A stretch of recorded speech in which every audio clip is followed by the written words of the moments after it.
दूसरा, अभी मैं जीवन के उस मुकाम के ऊपर हूँ, जीवन में सब कुछ पा लिया, अब पाने के लिए जीवन में कुछ नहीं बचा। तो ऐसी स्थिति प्रत्येक साधक को मिले, ऐसी मेरी इच्छा है। एक दूसरा, अभी जो बताते कि नहीं, ये दान करने से, पुण्य करने से मोक्ष मिलता है, ऐसा नहीं है। अब मैं आपको बताता हूँ, जैसे एक आईएएस ऑफिसर मेरे को मिलने के लिए आई, बोले ध्यान की क्या जरूरत है, मैं ना इतना दान करती हूँ, मैं पुण्य करती हूँ, तो मेरे को तो मोक्ष मिलेगा ही। मैंने बोला तुमने क्या बोला? मैं दान करती हूँ, मैं पुण्य करती हूँ। मैं के साथ करती है मतलब तो अपने साथ बांधती है, तो ये जो पुण्य कर्म किया ये भोगने के लिए अगला जन्म लेना पड़ेगा ना।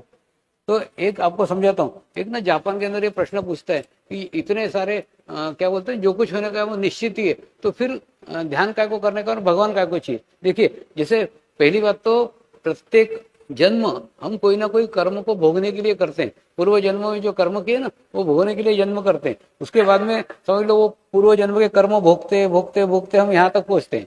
हाँ, अगर हम गुरु सानिध्य में रहेंगे तो क्या होगा, ये पूरे कर्म हम भोग लेंगे, लेकिन भोगते भोगते हमारा स्थिति इतना अच्छा हो जाएगा कि हमारा और अच्छा हो जाएगा, हमारा आभामंडल अच्छा हो जाएगा कि हमसे बुरे कर्म होंगे ही नहीं। इसके बाद में फिर ऐसे करते करते हम यहाँ तक पहुंचेंगे तो क्या होगा, हमसे बुरे कर्म होंगे ही नहीं, और जो अच्छे कर्म होंगे वो हम गुरु के माध्यम से परमात्मा को समर्पित करेंगे। तो यहाँ पे जाके आपको कर्म मुक्त अवस्था प्राप्त रहती, यानी आपके जीवन में कोई कर्म ही बाकी नहीं रहते, ना अच्छे कर्म बाकी रहते ना बुरे कर्म बाकी रहते।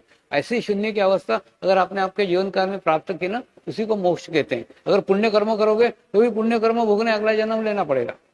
तो एक ऐसी अवस्था जो आपके खाते में ना कोई पुण्य कर्म है ना कोई पाप कर्म है, कोई कर्म ही नहीं, तो उसको कर्म मुक्त अवस्था बोलते हैं। ऐसी योग के द्वारा प्राप्त की जा सकती है। अगर मैं प्राप्त की, फिर अगला जन्म ही नहीं है, मेरा अगला जन्म नहीं है, मेरी इच्छा है तुम्हारा भी अगला जन्म नहीं।